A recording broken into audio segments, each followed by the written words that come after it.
بسم اللہ الرحمن الرحیم اللہ اللہ اللہ اللہ۔ بھائیو، اپنے نبی کی نقل اتار، اللہ پاس کر دے گا۔ اس نے ایک چنا ہے جس کو حبیب بنایا ہے، 10,000 سال کا پروسیس ہوا اور اس میں سے محمد مصطفیٰ صلی اللہ علیہ وسلم کی ہستی کو وجود ملا۔ آپ کو آنے میں اتنا زمانہ چاہیے تھا کہ اعلیٰ سے اعلیٰ چیز کے بننے میں دیر لگتی ہے، تو کائنات 10,000 سال گھومی اور تب جا کر میرے حبیب مصطفیٰ صلی اللہ تعالی علیہ وسلم کو اللہ تعالیٰ نے وجود بخشا۔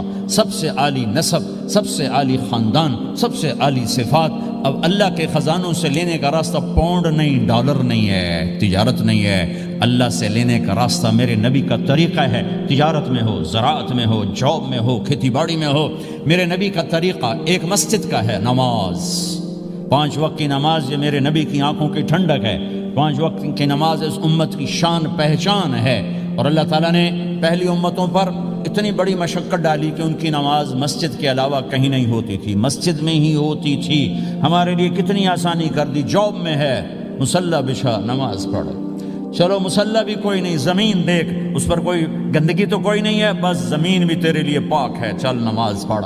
اور آسانی کر دی، پانی کوئی نہیں ہے، کوئی بات نہیں، مٹی میں ہاتھ مار، منہ پہ مل، پھر ایک ہاتھ مار، یوں کر، چل نماز پڑھ، میں تیری قبول کروں گا۔ یہ کسی امت کے ساتھ یہ نہیں ہوا، انہیں وضو ہی کرنا تھا چاہے پانی 50 میل پر موجود ہو، اور ہمارے لیے پانی کوئی نہیں ہے، چلو تیمم، مٹی میں ہاتھ ہمارا یوں کیا، پھر ہاتھ ہمارا ایک یوں کیا، ایک یوں کیا، چل بھائی اللہ اکبر قبول۔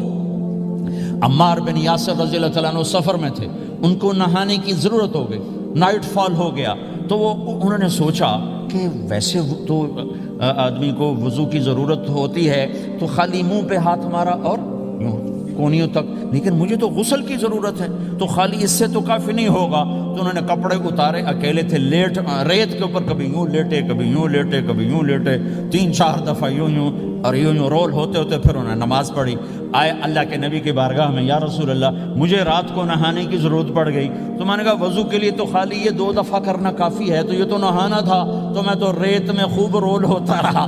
میرے نبی نے انما یکفی کا ضربتان، ارے سیدھے بندے عمار، اس کے لیے بھی اتنا ہی کافی تھا کہ تو یوں کرتا اور یوں کرتا اور تو پاک ہو جاتا۔ اللہ نے اس نبی کے طفیل، اس محبوب مصطفیٰ صلی اللہ علیہ وسلم کے طفیل، اللہ نے کیا کیا سہولتیں اور آسانیاں ہمیں عطا فرمائیں۔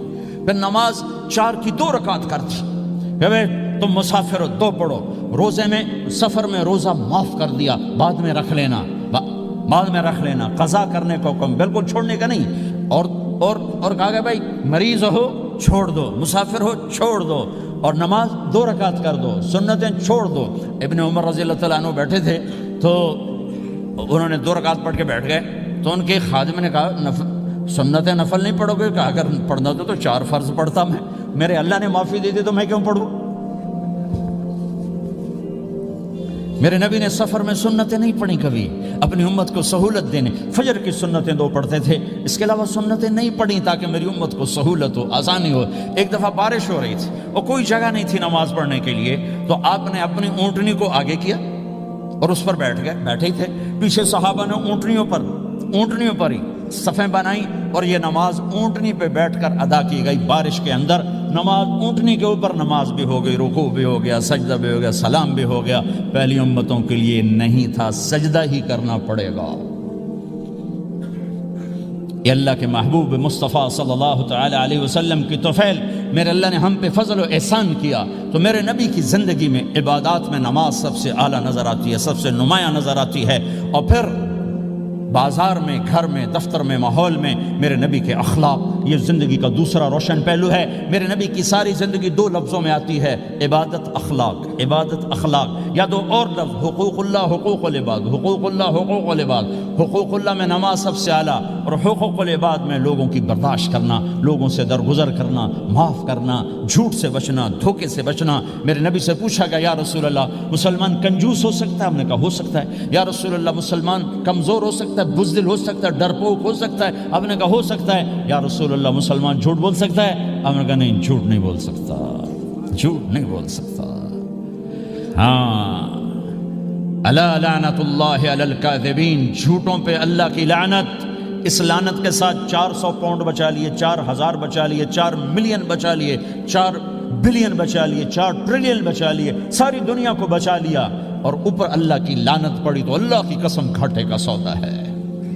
اور سچے ہو گئے، سچ بولا، یہ میں 100 پاؤنڈ کماتا ہوں، لے لو جو لینا ہے اس میں سے، یہ میں 1000 پاؤنڈ کماتا ہوں، لے لو جو لینا ہے، یہ میں 50,000 پاؤنڈ کماتا ہوں، لے لو جو لینا ہے، کہ مسلمان کی زبان سے جھوٹ نہیں نکلتا، سچ ہی بولتا ہے۔ آپ تشریف لے جا رہے ہیں، ایک آواز ہے یا رسول اللہ، آپ نے یوں دیکھا، کوئی نظر نہیں آیا، پھر آواز ہے یا رسول اللہ، تو آپ نے دیکھا کہ ہرنی ڈیر چھوٹی وہ کھڑی ہوئی رسی میں بندھی، تو آپ نے کہا کیا ہوا؟ کہا جی آپ کا صحابی مجھے پکڑ کے لایا ہے، میرے چھوٹے چھوٹے بچے بھوک سے رو رہے ہوں گے، آپ مجھے چھوڑ دیں، میں بچوں کو دودھ پلا کے واپس آ جاتا، مجھے پتا ہے میرے اللہ کی تقدیر میرے بارے میں کیا ہے۔ تو آپ نے کہا اگر تو واپس نہ آئی تو پھر؟ تو اس نے کہا مجھے اللہ جہنم میں ڈال دے۔ آپ نے اس کی رسی کھول دی، خود وہیں بیٹھ گئے، اس نے دوڑ لگائی اور پہاڑوں میں گم ہو کے، تھوڑی دیر کے بعد وہ دوڑتی ہوئی آئی اور آ کے سر یا رسول اللہ میں حاضر ہو گیا، تو آپ نے اس کو باندھ کے وہیں آپ بیٹھ گئے نہیں۔ دیر کے بعد وہ صحابی آئے جنہوں نے اس کو شکار کیا تھا، پکڑا تھا، تو کہنے لگے، ان کا یا رسول اللہ آپ یہاں کیسے؟ کہ میں ایک درخواست لے کر آیا ہوں۔ کہ کیا؟ کہ یہ ہرنی مجھے ہدیہ کر دو۔ کہ یا رسول اللہ سب کچھ آپ کا ہے، کہ بس یہ ہدیہ کر دو۔ یا رسول اللہ حاضر۔ تو آپ نے اس کو لے کر رسی اس کی گردن سے نکالی، کہ جا بچی اپنے بچوں کے پاس جا کے خوشی منا، سچ نجات دیتا ہے اور جھوٹ ہلاک کرتا ہے۔ ایک ہرنی جان کی بازی کھیل گئی سچ بولنے کے لیے، تم چند پونڈوں پہ جھوٹ بولتے ہو، ایمان کو برباد کر کے رکھ دیتے ہو۔ مسلمان جھوٹ نہیں بولتا، مسلمان دھوکہ نہیں دیتا، مسلمان کی زبان سے سخت بول نہیں نکلتا، کسی کو بے عزت نہیں کرتا، کسی کو کی بے اکرامی نہیں کرتا، کسی کا دل نہیں توڑتا، کسی کو ذلیل نہیں کرتا، خود سہتا ہے، اوروں کو خوشیاں دیتا ہے، خود دکھ سہتا ہے، اوروں کو راحت دیتا ہے، خود تکلیف سہتا ہے۔ یہ میرے نبی کے اخلاق ہیں، یہ میرے نبی کی زندگی ہے، اور یہ اسلام کا سب سے بڑا چیپٹر ہے اور سب سے مشکل چیپٹر ہے۔ جب میرے نبی نے لمبی نمازیں پڑھی تو اللہ نے روک دیا کہ میرے حبیب ما انزلنا علیک القرآن لتشقى، اتنی لمبی نماز نہ پڑھ کے تو تھک جائے۔ میرے نبی نے تبلیغ میں زور دکھایا تو اللہ نے روک دیا، فلتذهب نفسك علیہم حسرات، میرے نبی اتنا غم نہ کر کے آپ خود ہی آہیں بھرتے آپ مر جائیں۔ میرے نبی نے مال سارا خرچ کیا، اللہ نے اس سے بھی روک دیا، ولا تبسطها كل البسط فتقعد ملوما محسورا، اتنا خرچ نہ کریں کہ آپ خود پھر دکھی ہو کے بیٹھ جائیں۔ خرچ کرنا بہت بڑا عمل، تبلیغ سب سے سارے عملوں کا سردار عمل، تبلیغ سے بڑا کوئی کام ہوتا تو اللہ نبیوں کو دیتا، اگر تبلیغ سے بڑھ کر کوئی کام ہوتا تو اللہ نبیوں کو دیتا، گشت سے بڑھ کر کوئی محنت ہوتی تو اللہ نبیوں کو دیتا۔ 950 سال نوح علیہ السلام گشتی کر رہے ہیں، اور اللہ کی مان لو، اتنا عظیم عمل کا میرے نبی درمیانہ نماز سب سے بڑی عبادت، میرے نبی درمیانہ کام، لیکن جب میرے نبی نے اخلاق اچھے کیے، دشمن کو معاف کرنا، تو ایک آدمی آپ سوئے ہوئے تھے، آپ کی تلوار لٹکی تھی، ایک آدمی آیا، اس نے آپ کی تلوار اتاری اور یوں ہماری پسلی میں، آپ اٹھ کے بیٹھ گئے۔ اب وہ قتل کے ارادے کے لیے آ چکا ہے اور تلوار یہاں ہے، کہتا من یمنعک منی، اب بول تمہیں کون بچائے گا؟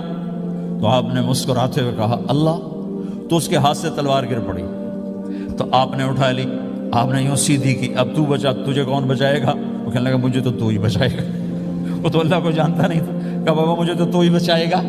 تو آپ کہتے ہیں اس کا سر اڑا دو، یہ نبی کو قتل کرنے آیا ہے۔ میرے نبی نے فرمایا کلمہ پڑھتے ہو؟ کہا نہیں پڑھتا۔ کہا جاؤ معاف کیا۔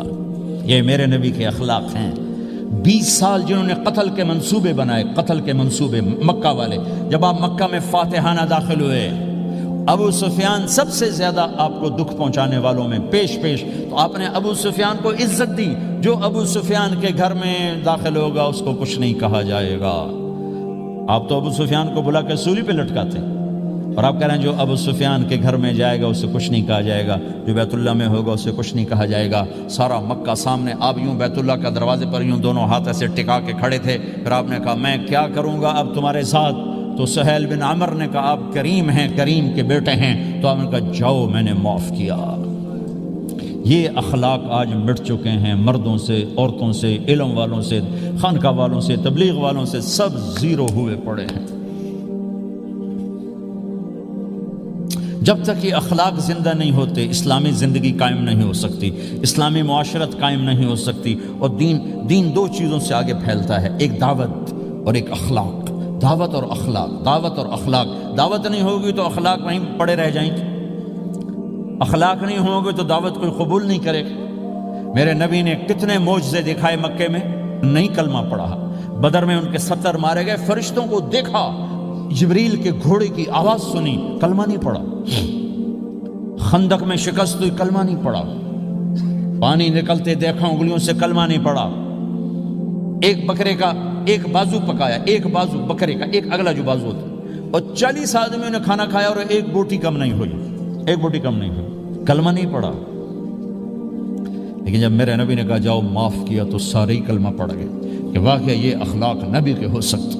حنین کی جنگ میں جب بھاگے لوگ، شکست ہوئی، تو ایک صحابی کا بھاگتے ہوئے پاؤں ہمارے نبی کا پاؤں پر آیا، اور جوتا سخت تھا، تو آپ نے کہا اوجعتنی، اور آپ کے ہاتھ میں چھڑی تھی، آپ نے اس کو یوں ماری، کہا اوجعتنی، ارے تو نے مجھے کتنا زیادہ درد پہنچایا، دکھ پہنچایا۔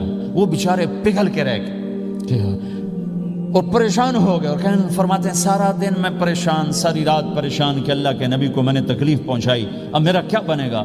اگلا دن ہوا تو اعلان ہو رہا تھا بھائی جس کا پاؤں نبی کے پاؤں پہ آیا تھا اس کو اللہ کے نبی بلا رہے ہیں۔ تو صحابی کہنے لگے میں نے سمجھا بس اب میری تو دنیا بھی گئی اور آخرت بھی گئی، اب میرے اوپر کیس بنے گا اور مجھے ڈانٹ ڈپٹ بھی ہوگی، میرا کتنا بڑا گھاٹا نقصان ہوگا۔ یہ حاضر ہوئے ڈرتے ڈرتے، تو آپ نے فرمایا میرے بھائی کل میں نے تمہیں چھڑی ماری تھی، وہ مجھے معاف کر دینا، اور یہ 80 اونٹ تمہیں ہدیہ دیتا ہوں، 80 کیملز یعنی 80 پراڈو، 80 رینج روور کا یہ میری طرف سے تمہیں ہدیہ ہے۔ وہ حیران پریشان، یہ میرے نبی کے اخلاق ہیں، یہ میرے نبی کے اخلاق ہیں۔ کانٹے بچھانے والی نے 4 دن آنا چھوڑ دیا، بیمار ہو گئی تھی، تو آپ نے کیا بات ہے، وہ ہمارے راستے میں اب کانٹے کوئی نہیں ہیں؟ کہا یہ وہ بیمار پڑی ہے جو کانٹے بچھاتے تھے۔ تو آپ اس کے گھر چلے گئے، ماں جی خیریت تو ہے، آپ ٹھیک تو ہیں؟ کہا بیٹا مجھے کلمہ پڑھا دے، بس تیرے اخلاق نے مجھے فتح کر لیا ہے۔ میرے بھائیوں یہ چیپٹر بھول چکے ہیں، بھول چکے ہیں، بھول چکے ہیں۔ جب تک یہ چیپٹر زندہ نہیں ہوگا زندگی اسلامی نہیں بنے گی، معاشرہ اسلامی نہیں بنے گا، اور آگے قوموں کے لیے اسلام کا دروازہ نہیں کھلے گا۔ ہمیں معاف کرنا آتا ہو، ہمیں گالی دینے والے کو دعا دینا آتا ہو، غیبت کرنے والے کی تعریف آتی ہو، اور غیبت کرنے سے، غیبت سننے سے اپنے آپ کو ایسے بچاؤ جیسے زہر سے بچاتے ہو، جیسے آگ سے بچاتے ہو۔ ایک دوسرے کو نفرت کا بول نہ بولو ورنہ ساری زندگی تباہ و برباد ہو جائے گی۔ میرے رب کی قسم، میرے نبی نے کہا ایک زبان کا بول انسان بولتا ہے اور جہنم کی گہرائیوں میں گر جاتا ہے، اور ایک زبان کا بول انسان بولتا ہے اور جنت کے درجات پر چڑھ جاتا ہے۔ یہ زبان بہت طاقتور چیز ہے، میں ہر بیان میں اس کو دہرا رہا ہوں کہ جتنا یہ عمل ختم ہو چکا ہے اتنا کوئی عمل بھی نہیں ختم ہوا ہے۔ اور ایک صحابی ہیں ابو دجانہ۔ کون ابو دجانہ؟